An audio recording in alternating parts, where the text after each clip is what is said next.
Good morning, everybody. Dale Robbins, Rich Violette, and we have a very special Northwood replay on the board for you this morning.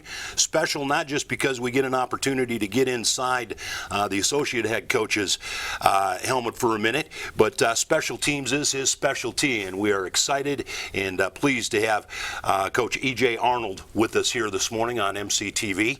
And Coach Len, we gave him an excused absence and wished him well, but I told him don't make a habit of this. Absolutely. Yep. But after today, who knows? We might invite him to take some more No Thursdays. pressure. No pressure on that one. EJ, it is awesome to have you here this morning. Thank you for having me. Thanks for shifting your schedule. I'm going to tell our viewers and our listeners a little bit about you, because you assistant coaches and associate coaches and everybody who doesn't get the head coach tag, typically it's kind of like being a lineman. The quarterback and the running backs and the slots and the linebackers and the DBs get all the attention.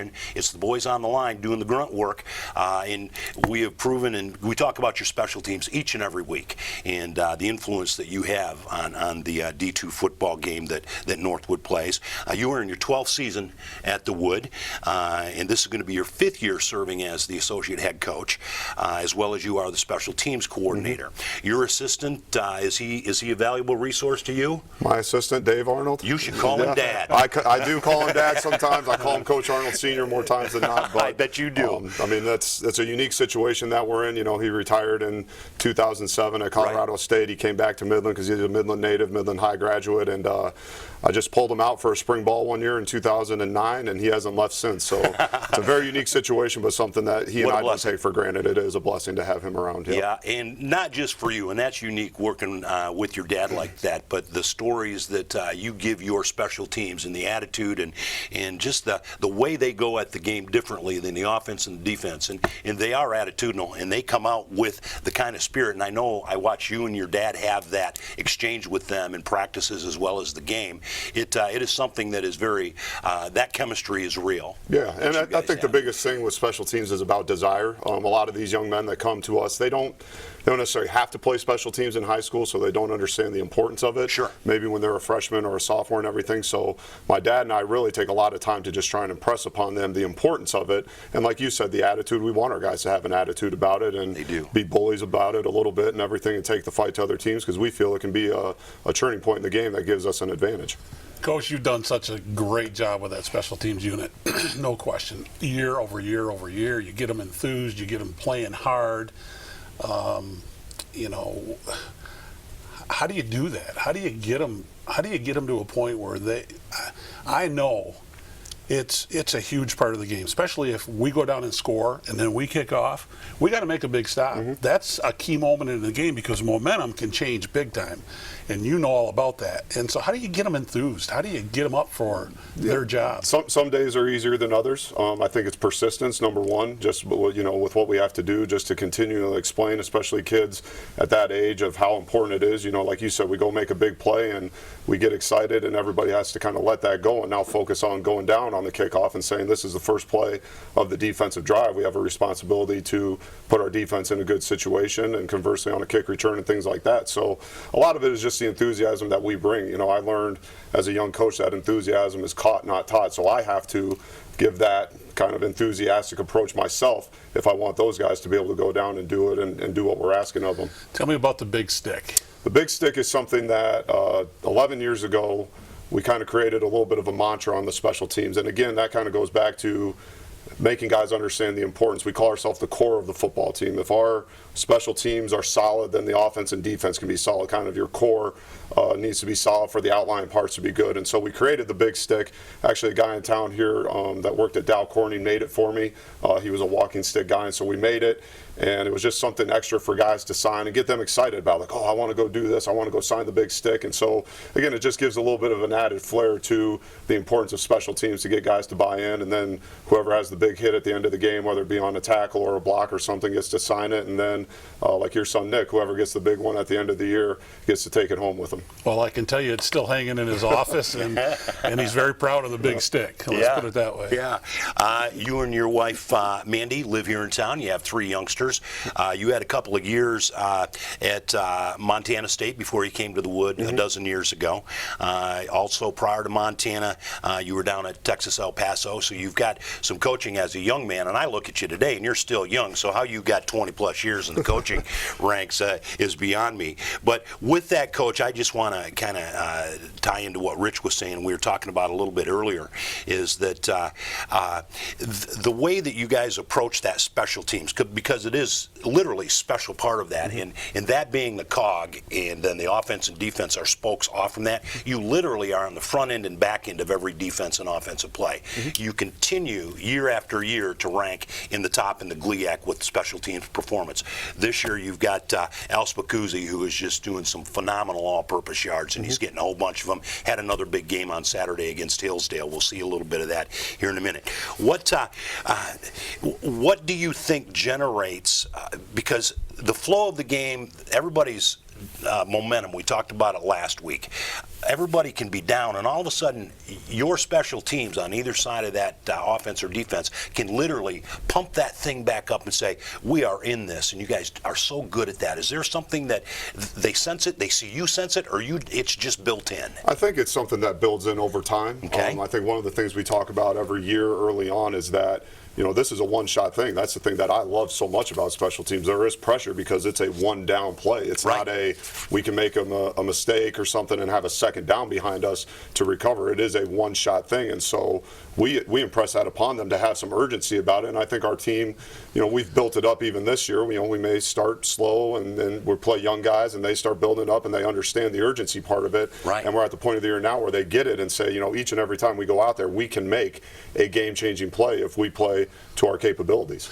Quickly, before we go to the replay of the game, rule changes, how much has that affected how you coach? Because, you know, they want to take away the big hit. Yeah, absolutely. And it's something that we talk about a lot. I mean, each and every spring is when those rule changes usually hit, so we have right. spring ball to talk about it and go through it. This year with the double team blocks on a kick return, that was definitely something that we worked on quite a bit. So it definitely has an effect on us, but we work it a lot. And Coach Haynes is great about practice time. That's the one thing. We meet a lot. We practice a ton. We have about 30 minutes of practice every day to be able to go through things and teach it. And we're not the group that just kind of rolls it out and says, hey, let's go 11 men cover a kickoff right now. We drill things. We treat it with individual time just like an offense and defense would.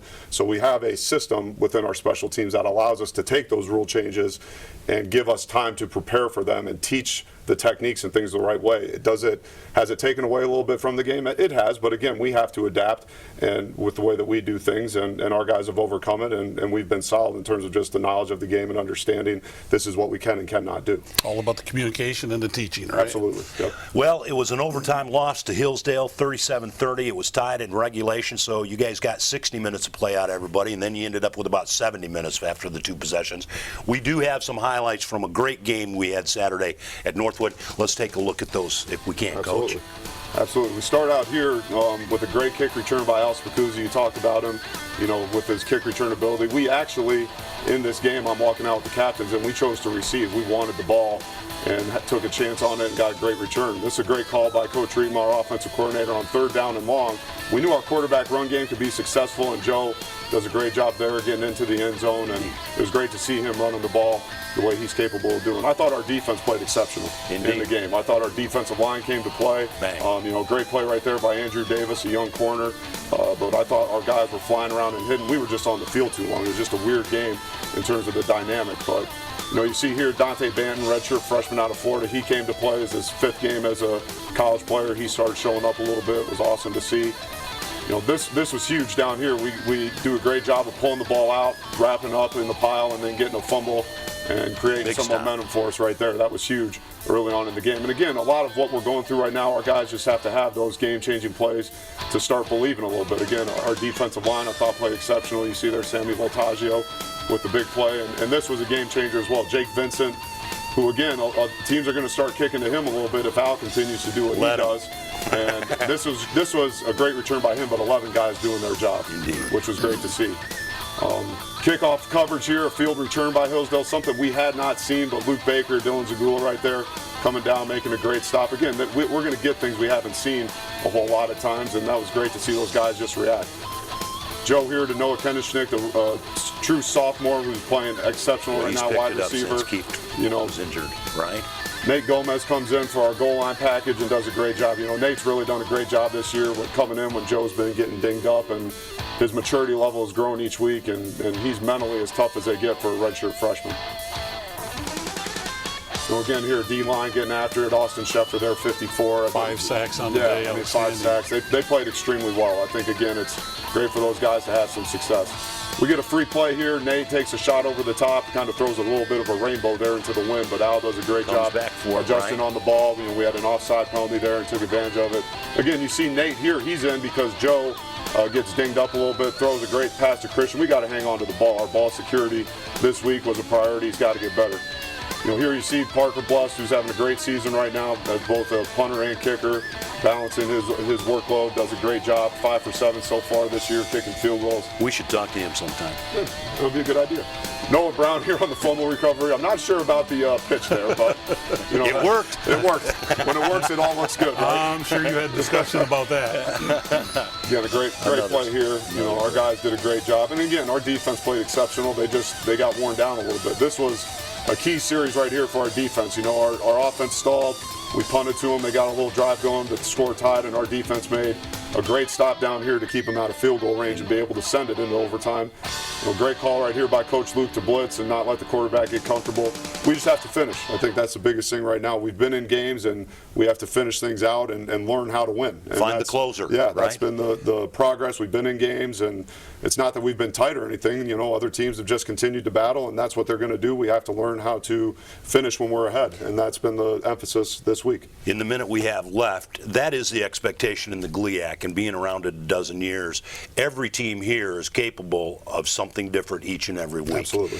You guys have a big dog ahead of you on a Saturday, the preparation to take on the number 2 team in the country, and I'm going to assume you're starting this Monday following films in a good contest against Hillsdale, that there were some positives you're taking into the preparation this week to go to Big Rapids and play that one out. Absolutely. Again, we've competed in every game. Our kids will never stop battling. No, they proved it. It says a lot about them. And we talked about it. We're not where we want to be, but we have nothing to lose at this point. Ferris State's a great challenge. Yes, they are. But we basically have 5 playoff games left, and that starts with Ferris State, and we're going to go in and battle, and we're not going to worry about the scoreboard. We're just going to compete and worry about us. Well, we're going to give you a mini break. By the way, Coach E.J. Arnold with us for the first time ever here at Northwood Replay, and half that task is in the hopper now, Coach.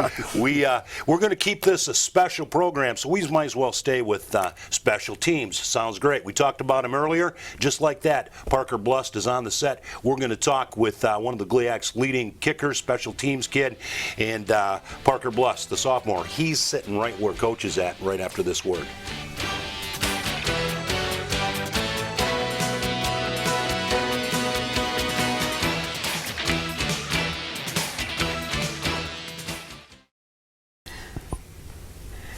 Welcome back, everybody. Great to have you along. Northwood Replay, Episode 7. We'll make it Week 7. Dale Robbins, Rich Violette, and awful excited to bring in one of the standouts on the special team, and that is the place kicker punter, Parker Blust. And Parker, a sophomore at the Wood. Lake Orion High School is your home. So we brought you north to play some college football. Great to have you in Midland. And you, by the way, seem to you have a couple of 47-yarders this year. Your punting average, you're punting over 44 yards per. 6 of those inside the 20, which I know is something you guys work on as punters to not put it in the end zone and have them bring it out, but also get placement. I find that the special teams, especially field goal kicker, it's on you. In the moment, yeah, somebody's got to long snap it, somebody's got to hold it. Dimitri's got to be on his knee, hold it down for you. But in that instance, you're it. It's kind of like a quarterback looking for a receiver. The quarterback can throw a perfect pass, the receiver can drop it. The receiver waiting for a ball, he's wide open and the ball goes over his head. You, as a special teams field goal kicker and punter, when it gets to you, you got you to count on. Now there's 10 guys around you doing what they're supposed to do, but in that instance, is it a little different mental approach as a football player? I'm going to assume you kicked in high school because you didn't just pick this up 18 months ago when you got here. But the point point is, it's very specialized, and it's got to be so much mechanics. Tell us, if you can, a little bit about the mechanics of that special teams role for you. Yeah, for sure. So I think in the kicking game, you kind of just have to own it. I mean, you're the center of attention, and I say to a lot of the guys, everybody wants to be a kicker the whole week until game time. So practice is pretty easy, but once you get to game time, you're the center of attention. So I think that's the biggest part, is you just have to own it and know you're the center of attention, but don't let it get to your head. Okay. The guys in practice give you a hard time because practice is pretty easy for the kickers, right? Yeah, compared to the guys in the trenches. And, and so I'm sure you catch a lot of grief about that, right? Definitely. I think everybody is always on your butt about practice and everything, just sitting on the sidelines most of the time, because once you're kicking in practice, you go out there for that time, and after that. Well, I can tell you those guys know that at the end of a game, if they need you, they can count on you, because you hit that 47-yarder, and that would have been good from 60. It's true, down to Finley, that kick you in. And you got a great, strong leg, and I always feel confident if we're in the game and it comes down to a field goal, you're going to nail it. And I'm sure the other guys feel the same way. I'm sure they do. That's the plan. Yeah. If we're in and around the 35-yard line, there's a shot. Tell me a little bit about technique on your punts. When you drop the nose of the ball, what are you doing? Yeah, so, I mean, there's different techniques for different punts. If you're inside the 50-yard line, you're going to sky punt, so you're going to drop the nose of the ball, kind of have it spin backwards so that when it lands, it comes back. You want to land it around the 5-yard line. But other than that, normal punts, you just want the ball to be pretty straight, a little bit tilted left so your foot can curve around it and get that nice spiral. But you want everything to be straight, the ball straight, and your leg to swing straight as well as your drop to be straight. And then, well, from what I can see, your technique is excellent both in the kicking and punting game for sure. Right. And I'm sure, tell us a little bit about being the safety. I'm sure you're a safety on the punt, right? So you're the last guy back and kind of going to the flow. Definitely. I think one of the biggest things is I don't even think about that, really. If I hit a good ball, I shouldn't even have to worry about it. As long as I hang it up there enough, then I know my guys will go down there and tackle the guy right where they should. So, I mean, I've only had one game that I even came close to a tackle, so I want to keep it that way. In the couple of minutes we have left, Parker, I want to ask you a little bit, because it is about the football field for you on Saturdays and through your practices and your film reviews and all that stuff. But you are gaining some phenomenal experience at Northwood University, and it's not just in the classroom with automotive aftermarket. We have coming up Go M.A.D Day. You as a freshman last year got involved with that. The football team is a major influence in the community outreach of that. Go M.A.D, explain to me a little bit about what that brings to you as an individual and as a team to participate in that kind of community outreach. Yeah, so I think it's a big team thing. I think it's cool that our whole team gets together and helps the community out, gives back to them for coming to our games and supporting us. Right. So we'll go and rake leaves or stuff like that. And then also last year we brought in a bunch of children to help them with football. Right. Their eyes got this big. Teach them the ins and outs. So You bet. I think it's just really important to give back to the community that gives so much to us. Now, we're not going to jettison through your 4-year Northwood career, but your aspirations beyond the wood with your degree, you want to stay where it's cold in the fall and winter? You want to go someplace warm? What are your expectations for yourself? We'll see where the money takes me. How about that? Right? All about the All money, about right? the money. All about There the you money. go. Yeah. Coach, anything last? We're going to get ready to wrap this up and let him go. No, Parker, you're an outstanding young man. You do a great job on and off the field, and we look forward to seeing you this Saturday. We do. Good luck against the Bulldogs. Thank you. At their house, we might just well go up there and win that. Why not? That's what I'm thinking. There it is, Parker Blust, your field goal kicker, your punter, very special asset to the special teams and Coach E.J. Arnold. And he will be back here, and we're going to talk Northwood versus Ferris. A matchup? Yeah, let's talk about it, because this will be a good team taking on a good team. Northwood Replay, we'll be right back.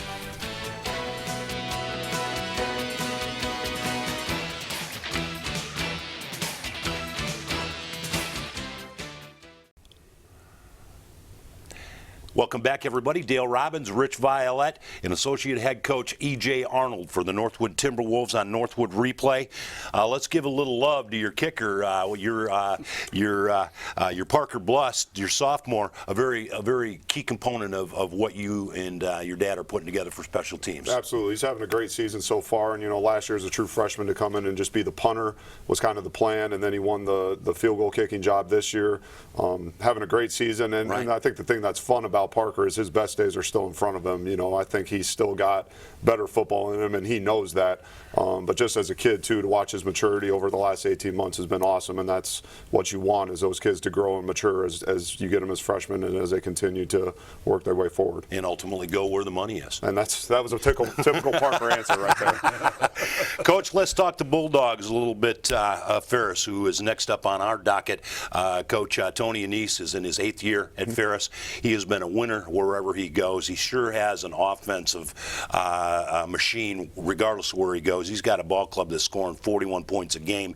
They're averaging about 480 yards a game between their rushing and passing. They have some outstanding quarterback play up there. You have a matchup against you, and I think what's important in the question going against the number 2 team in the country currently is they're headed into a 2-game homestand, so they're looking to try to put a wrap on their postseason and where they fall in that realm, is that you have an opportunity here to go and play Northwood football. Coach is going to ask you about a couple of keys, but actually with the history of our 2 programs in the GLIAC, I think we're 26-18, 26-19 in the long-time series. We won the bundle. They've won the last 5, but we've had some success in Big Rapids. What's Saturday's plan for us in our niece's offense? I think attack. Okay. I think that's a big thing. We can't go in there timid. It's a great opportunity. You said it. The word opportunity is really the thing that we are trying to impress upon our kids. This is a great opportunity to go in and have fun, believe in ourselves, and be fearless about it. We're not going to look at their rankings or look at what they've done. And Coach Anise has done a phenomenal job. He is a winner. That's all reality. The reality of what we have to do at Northwood is not let that clog our vision, and we just have to go attack and just put it all out there, be all in about it, and see what happens at the end of the day. And that's going to be our philosophy going into it.